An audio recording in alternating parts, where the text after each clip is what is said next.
The images coming out of Newark tell us something we've been anticipating for weeks now, but seeing it unfold in real time forces us to confront what this administration is actually willing to do. Federal immigration agents descended on a neighborhood with the kind of force we typically associate with military operations in conflict zones, not civil enforcement in American cities. What we're witnessing isn't just about immigration policy anymore. This is about the deliberate use of state power to create spectacle, to send a message that goes far beyond the individuals being detained. This matters because it represents a fundamental shift in how federal authority interacts with municipal governance and constitutional protections. When ICE operates with this level of aggression in so-called sanctuary jurisdictions, we're watching a direct challenge to federalism itself, to the very structure that's supposed to balance power between national and local authority. The economic implications are staggering, too. These raids destabilize entire labor markets, create fear in communities that drive significant consumer spending, and fracture the social cohesion that local economies depend on. We need to understand this not as isolated incidents, but as part of a broader political strategy designed to reshape American society through intimidation and the normalization of authoritarian enforcement methods. Let me take you through what actually happened in Newark, because the footage itself doesn't tell you everything you need to understand about this moment.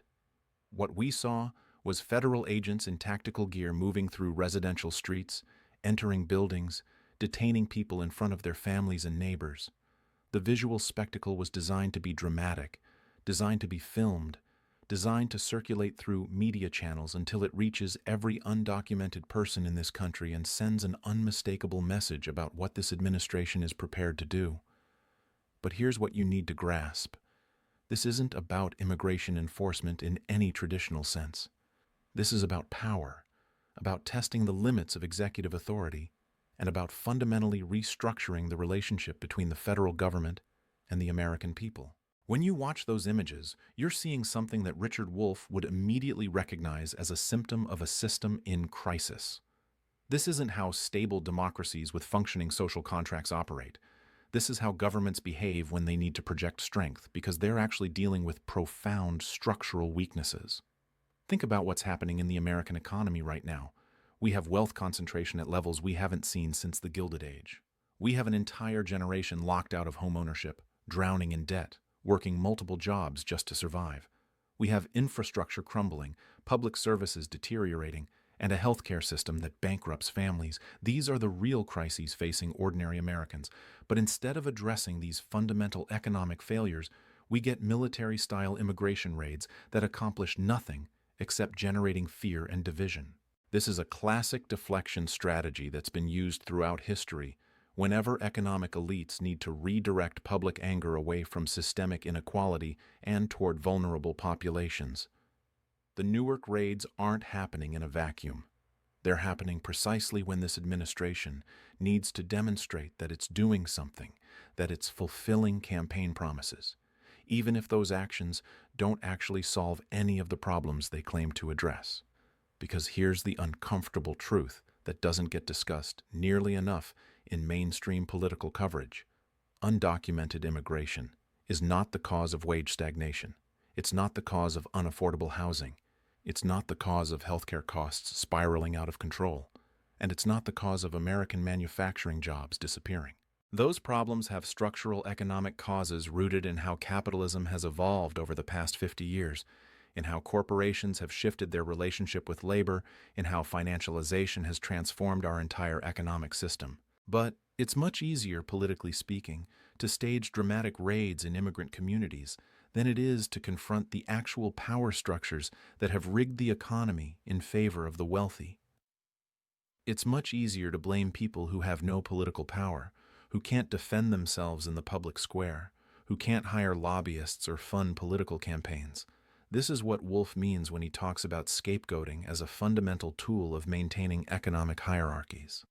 The people being detained in Newark didn't crash the economy in 2008. They didn't offshore millions of jobs. They didn't gut labor unions or suppress wages or commodify housing to the point where working families can't afford to live in the cities where they work. But they're the ones being targeted with state violence, while the executives and investors who actually created these crises face no consequences whatsoever. Now let's talk about what these raids actually accomplish in practical terms, because this matters enormously. When ICE conducts these large-scale operations in urban areas, they don't just detain the specific individuals they're targeting. They create a climate of fear that ripples through entire communities. People stop going to work. Parents stop sending their kids to school. Families stop accessing healthcare services and stop reporting crimes to police. Small businesses that depend on these communities see their customer base evaporate overnight. Landlords lose tenants. Local tax revenues decline. The economic disruption is substantial and immediate, and it falls hardest on the very American citizens who are supposedly being protected by these enforcement actions. Think about the logic here for a moment. We're told that immigration enforcement protects American workers, but when you actually look at what happens in communities where these raids occur, American workers suffer. The restaurant worker who loses hours because customers are afraid to go out. The construction contractor who can't complete projects because workers don't show up. The small business owner who sees revenue collapse because the neighborhood is in crisis.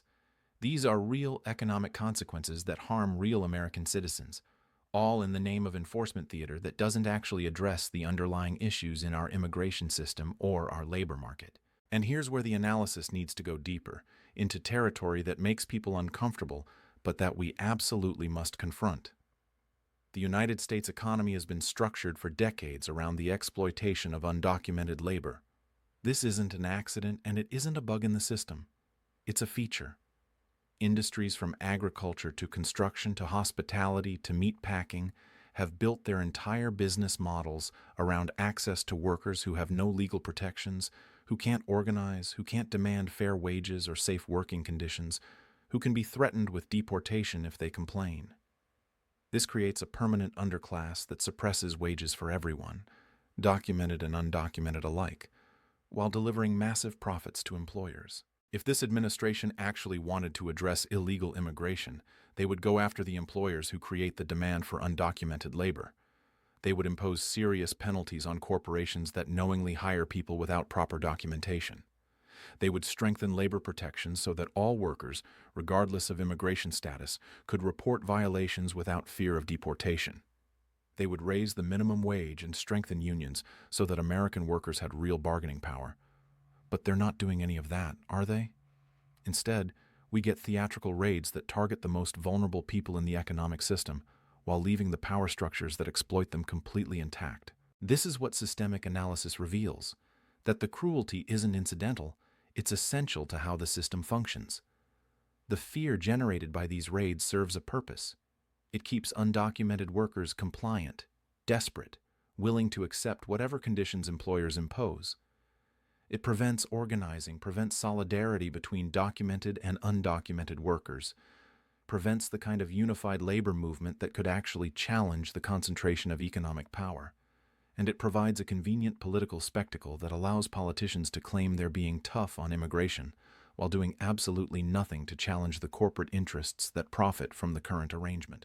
Let's examine the broader political context, because what's happening in Newark is connected to much larger transformations in American governance. We're watching the normalization of what scholars call authoritarian drift, the gradual erosion of democratic norms and constitutional constraints on executive power. When federal agents can conduct military-style operations in American cities over the objections of local officials, when they can detain people without regard for due process protections, when they can create humanitarian crises as a matter of policy, we're not talking about normal democratic governance anymore. We're talking about the consolidation of power in ways that should alarm anyone who cares about constitutional democracy. And this isn't just about Trump or about Republicans. This is about long-term trends in how the American state has evolved in response to economic pressures and geopolitical challenges. The militarization of domestic law enforcement didn't start with this administration. The expansion of executive authority didn't start with this administration. The use of fear and crisis to justify extraordinary measures didn't start with this administration. But what we're seeing now is an acceleration of these trends, a willingness to push boundaries further than previous administrations were willing to go, a testing of how much the American public will tolerate before there's meaningful resistance. The economic dimension of this cannot be overstated. We're living through a period of profound economic anxiety where the basic promise of American capitalism, that hard work leads to prosperity, that each generation will do better than the last, has broken down completely for tens of millions of people. When that social contract fails, when people feel economically insecure and politically powerless, they become susceptible to authoritarian appeals. They become willing to accept increasingly aggressive exercises of state power as long as that power appears to be directed at someone else, at the outsider, at the designated scapegoat. This is the same dynamic that Wolff has analyzed in historical contexts around the world. Economic crisis creates political crisis, and political crisis creates opportunities for authoritarian consolidation. The specific forms this takes vary, but the underlying pattern is remarkably consistent. A population experiencing economic distress gets told that their problems are caused by some external threat: immigrants, foreign competitors, internal enemies, whatever serves the political moment. The state then demonstrates its power by cracking down on these designated threats, creating a sense of action and decisiveness, even when the actual policies do nothing to address the root causes of economic insecurity. What makes the current moment particularly dangerous is that we're combining this authoritarian drift with genuine economic structural problems that aren't being addressed through policy. We have a climate crisis that requires massive public investment and economic transformation. We have an aging infrastructure that needs trillions in upgrades. We have a healthcare system that needs fundamental reform. We have an education system that's failing huge portions of the population. We have wealth inequality that's incompatible with stable democracy. These are real challenges that require serious policy responses. But instead of having that conversation, we're getting immigration raids and culture war theatrics. The Newark footage should force us to ask fundamental questions about what kind of society we're building. Do we want a society where federal agents in tactical gear conduct military-style operations in residential neighborhoods? Do we want a society where people live in constant fear of being separated from their families based on their immigration status? Do we want a society where constitutional protections and due process can be suspended whenever the executive branch decides that immigration enforcement requires it? These aren't abstract questions. They're questions about the basic character of American democracy and about what we're willing to accept as normal. And here's what often gets lost in the immediate political debate. The people being targeted by these raids are human beings with lives and families and communities. They're workers who've been contributing to the American economy, often for years or decades. They're parents whose children are American citizens. They're neighbors and co-workers and members of communities. The decision to treat them as targets of military-style enforcement operations is a moral choice, not just a policy choice. It reflects decisions about who counts as part of our society and who can be treated as disposable. From an economic perspective, which is where Wolff's analysis always grounds itself, this approach is counterproductive even on its own terms.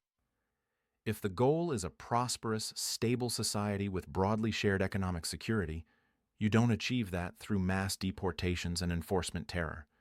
You achieve it through inclusive economic policies that raise wages, strengthen worker protections, provide universal health care, guarantee housing as a right, and invest in education and infrastructure.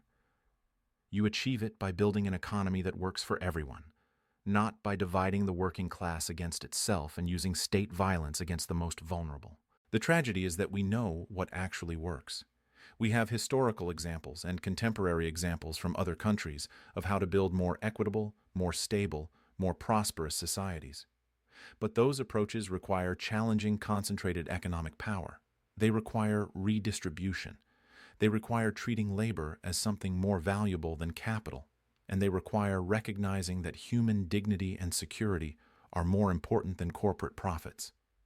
Those changes threaten powerful interests, so instead we get spectacle and scapegoating and the gradual normalization of authoritarian governance. What we're watching in Newark is a choice.